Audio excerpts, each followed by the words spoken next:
Bonjour à tous et bienvenue dans ce premier épisode d'Au-delà du réal. Wow! Stop! Qu'est-ce que c'est que cette coupe de cheveux? Tu t'es pris pour Karim Debache? Hein? Quoi? Non mais tu peux parler, toi, tu t'es pris pour Kamel Lebiche? Ok, bien joué. Un partout. Tu peux reprendre. Et là vous vous dites, mais qu'est-ce que c'est que donc Au-delà du réal? Si, vous le dites. Non. Ils disent surtout que c'est un jeu de mots tout pourri. L'idée de cette nouvelle émission complètement incroyable, Contrairement à son nom.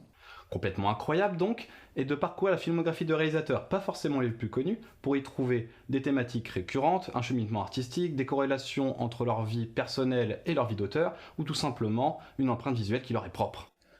Oui, je sais, cette phrase est tout simplement beaucoup trop longue. Non mais ça intéresse les gens, ça? C'est une bonne question, mais comme le disait un petit être vert fort sympathique, Do or do not. There is no try. donc allez bien tous vous faire...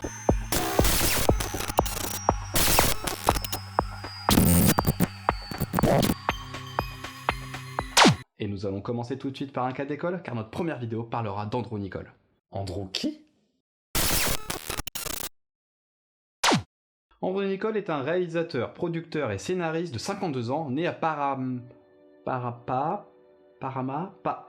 Paraparomu. Hein? En Nouvelle-Zélande, c'est-à-dire de l'autre côté de la Terre par rapport à nous. Je peux vous montrer sur une map monde si vous voulez. Je déconne pas, j'en ai une. Allez, vous savez quoi? Je le fais. C'est... là. Il commence sa carrière à Londres à l'âge de 21 ans, où il s'y forge une petite réputation en tant que réalisateur et scénariste de publicité. Ayant un peu fait le tour du sujet, il veut se consacrer désormais à des films qui durent un peu plus de 60 secondes, selon ses propres dires.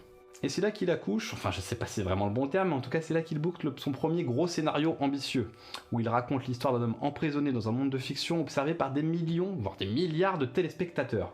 Et oui, vous avez découvert le script de The Truman Capote Show. The Truman Show. Les studios américains adorent le concept, mais trouvent le réalisateur néo-zélandais un peu trop peu expérimenté pour assumer un budget de 60 millions de dollars que requiert la production du film. C'est pourquoi il confie la direction à un réalisateur un peu plus chevronné, en la personne de Peter Weir. Un formidable réalisateur australien qui pourrait faire l'objet d'une prochaine trop longue émission. Suspense. Grâce à la revente de ce scénario, il obtient carte blanche et les financements nécessaires pour mettre sur pied ce qui sera son premier film en tant que réalisateur. Je parle bien évidemment de Bienvenue à Gattaca, ou Gattaca en version originale, le meilleur film de l'univers. Le film dépeint la révolte d'un homme, incarné par Ethan Hawke, voulant accomplir son rêve dans une société obsédée par l'eugénisme et où seuls les êtres parfaits génétiquement peuvent réussir professionnellement et socialement. Le film est un véritable succès critique et reçoit une pluie de récompenses amplement méritées. Ouais, enfin tu dis ça parce que c'est ton film préféré, hein. Ça manque un peu de recul cette affaire. Et si je reculais mon coude dans ta tronche, est-ce que ça t'irait? Parce qu'on peut en arriver là, hein. Et gna gna ni, gna gna gna, bon tu continues, on emmerde les gens là. Ouais, fais le malin toi. Malgré ses deux succès et les différents appels du pied d'Hollywood, Andrew Niccol préféra rester dans le circuit indépendant, pour conserver un contrôle artistique total, mais surtout pour ne pas être submergé et pressurisé par les enjeux économiques de studio. Bonhomme. Il va cette fois-ci produire, scénariser et réaliser Simon, on va dire, le premier titre de film écrit en lit quoi, qui est passé un peu plus inaperçu malgré la présence d'Al Pacino au casting. En tant que grand hommage au cinéma et aux actrices d'antan, Simone raconte l'histoire d'un réalisateur en perdition, faisant appel à une femme virtuelle pour devenir la star de son prochain film. Pour l'occasion, il engage une jeune et jolie inconnue, qui finira par choper à la fin du tournage. Propre. D'ailleurs toi, ça en est où Tinder? Ta gueule. Tu fermes ta gueule. Bref, avec un ton plus engagé, Andrew Niccol quitte l'univers de la SF. Après quelques années de documentation et en s'inspirant de véritables trafiquants d'armes d'Europe de l'Est, Andrew Niccol revient avec Jared Leto et Nicolas Cage dans les rôles titres, en produisant en 2005 Lord of War avec des financements européens. Le film traitant de manière très subversive et engagée le trafic illégal d'armes, le sujet s'avérait très touchy pour nos amis américains. Ah oui, c'est vrai que nous les Français, les armes on connaît pas, hein, on n'en a jamais vendu, hein. Bref. Le film est là aussi très bien accueilli par la critique et fait un résultat au box-office pas du tout dégueu, avec plus de 72 millions de dollars à travers le monde. Fort de ce succès assez inattendu, Andrew Niccol fera une petite pause amplement méritée, et ne reviendra que fin 2011 avec Time Out, ou In Time dans sa langue originelle. Cette fois-ci, retour au film d'anticipation, avec Justin Timberlake et son casting 5 étoiles, Amanda Seyfried avec ses gros seins, Cillian Murphy et sa cape d'invisibilité, Leonard de Big Bang Theory ou Joaquin Phoenix, enfin on sait pas trop, où toute cette petite équipe essaie de survivre dans un monde où la monnaie est le temps qui nous reste à vivre. Hein? J'ai rien compris. Grosso modo, dans ce monde, à 25 ans, on arrête de vieillir. Et il faut gagner du temps pour rester en vie. Pas de fiche de paie. Ok. Bon, je reprends mon bouquin, hein. Le film a un résultat un peu plus mitigé en termes de recettes au box-office et en termes d'accueil critique. En fait, tu veux tout simplement pas dire qu'il est tout pourri ton film? Ce serait plus simple pour tout le monde, hein. Ouais, c'est vrai, c'est pas la folie, mais comme à son habitude, le contexte et le sujet de départ sont toujours aussi intéressants. Mais ça, nous y reviendrons après. Car il nous reste un dernier film à voir, il s'agit de Good Kill, sorti en 2014. Hop hop hop hop hop. Quoi? Ouais. Quoi? Qu'est-ce qui se passe? Je regarde le Wikipédia du monsieur, là. Ah bon, tu peux faire ça toi. T'as internet là. Et ouais, mon gars, et j'ai l'impression qu'il y a un petit oubli, là, non? Comment ça, un petit oubli? Ouais, là, les âmes vagabondes, là. C'est pas Nicole qui l'a réalisé, ça? Les âmes, non, ça me dit rien. Ouais, The Host en anglais, là. Ah, The Host! Non mais ils doivent confondre complètement là. Là, The Host, c'est un super film coréen réalisé en 2006 par John... Non, c'est pas Kim Jong-truc, hein. C'est bien lui qui l'a réalisé, tu fous pas de ma gueule. Bon. Ok, les âmes vagabondes, ou The Host en anglais, donc, est un pur film de commande, adapté du roman du même nom, écrit par Madame Twilight, si vous voyez un peu le tableau. Il raconte l'histoire... Non mais en fait, on s'en fout, parce que c'est un film mauvais, voilà, t'as gagné, c'est pas bon, ok?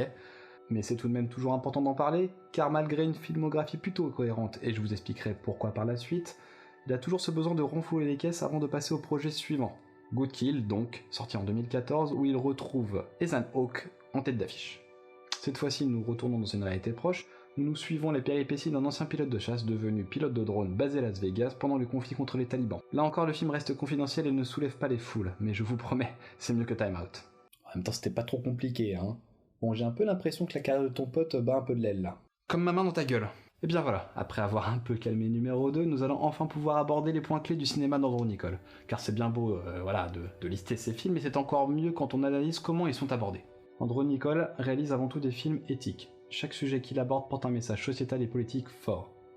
Pour développer ses idées, il utilise souvent le registre de l'anticipation, à savoir des films décrivant notre monde tel qu'il pourrait être dans un futur plus ou moins proche. Il peut ainsi utiliser un contexte de science-fiction pas trop éloigné de notre réalité, pour nous alerter sur ce qui pourrait se passer ou sur ce qui est en train de se passer dans notre société. En tous les cas, il veut faire travailler notre cerveau, le petit malin. En effet, The Truman Show et Simon nous interrogent sur nos rapports à la réalité et à la fiction, et les liens de plus en plus étroits qu'ils entretiennent. On s'aperçoit que ce sont des sujets plutôt avant-gardistes quand on voit la place de la télé-réalité dans notre quotidien, et aussi l'explosion des réseaux sociaux où nous documentons un peu notre vie. Gattaca dénonce un monde tendant à vouloir être trop parfait, aseptisé et formaté, tout en nous montrant que les clés de notre destin nous appartiennent. Time Out, lui, aborde une métaphore du monde capitaliste dans lequel nous vivons, et qui personnifie complètement l'expression « le temps c'est de l'argent ». Tous les deux forment un joli duo en voulant critiquer notre société actuelle en pleine déchéance et omnubilée par l'apparence. Lord of War s'attaque au sujet du trafic d'armes avec brio. En effet, rien que la première séquence montrant l'acheminement d'une munition, de sa création à son utilisation est un modèle du genre. Il nous force à réfléchir au rôle des gouvernements occidentaux que nous élisons dans les conflits qui continuent de déchirer notre monde. Et enfin, Good Kill, qui est encore plus ancré dans notre réalité, nous met à la place d'un héros qui doit faire face à ses choix moraux concernant ce nouveau type de guerre qui s'apparente presque à un jeu vidéo. Aussi, Andrew Niccol, à travers les messages que portent ses films, aborde constamment la thématique de l'illusion. L'illusion d'une vie fictionnelle et manipulée dans The Truman Show. L'illusion d'une actrice et du cinéma en lui-même dans Simone. L'illusion d'une double vie dans Gattaca et Lord of War pour que le personnage accomplisse leur destin. Ou encore l'illusion de l'argent et de son rôle sur nos vies dans Time Out. Et pour mettre en image cette thématique centrale et ses réflexions morales, Andrew Niccol utilise une réalisation stylisée, subtile, sobre et posée. Il choisit consciencieusement l'aspect visuel de ses films pour leur imprimer une patte graphique qui les caractérise et qui permet de les reconnaître. Elle est d'ailleurs souvent en opposition avec le propos du film. Par exemple, l'image jaunie dans Gattaca pour être en opposition avec la perfection génétique. Ou encore, l'effet désaturé dans Simone pour être en contradiction avec son sujet principal, le cinéma en lui-même. Les films d'Andrew Niccol sont aussi souvent marqués par des décors géométriques et impersonnels pour que le spectateur puisse se projeter. Ils nous transposent souvent dans une réalité intemporelle.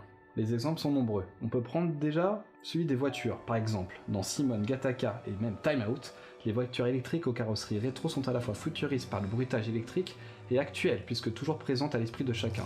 On peut aussi parler de Good Kill, où l'alignement quasi géométrique des maisons de Las Vegas semble transposer la ville dans un monde irréel, et qui pourtant est le lieu de phénomènes malheureusement bien ancrés dans la réalité. D'ailleurs, on peut trouver ça malin et déroutant d'avoir choisi la ville de Las Vegas, éternelle ville du jeu d'argent et de l'excès, pour parler d'un sujet qui montre la guerre comme un jeu vidéo. Il existe beaucoup d'exemples de ce type et je vous invite donc à les découvrir par vous-même. Même toi, numéro 2. Niccol choisit alors une réalisation et un rendu visuel en adéquation sur certains aspects et en opposition sur d'autres, pour nuancer et appuyer les critiques sociales qu'il démontre, avec toujours ce même objectif en tête, accompagner et faire réfléchir le spectateur sur les dérives de notre société. Nicole est donc un réalisateur qui contrôle artistiquement ses films, de leur conception à leur réalisation. Ce n'est donc pas un hasard qu'il soit resté dans le circuit du cinéma indépendant et qu'il scénarise toujours ses films, même les moins mémorables. Pfiou. Quoi, Fiu? Ah bah, pour rien, hein. Je trouvais juste que ça faisait une bonne conclusion après tout ce que tu venais de déballer. Et donc tout ce que je viens de dire, ça ne mérite qu'un Fiu. Non, mais on peut finir par une blague si tu veux. Vas-y, je t'écoute. Tu sais quel bruit fait un gros poussin qui zozote? Non. Pfiou, pfiou.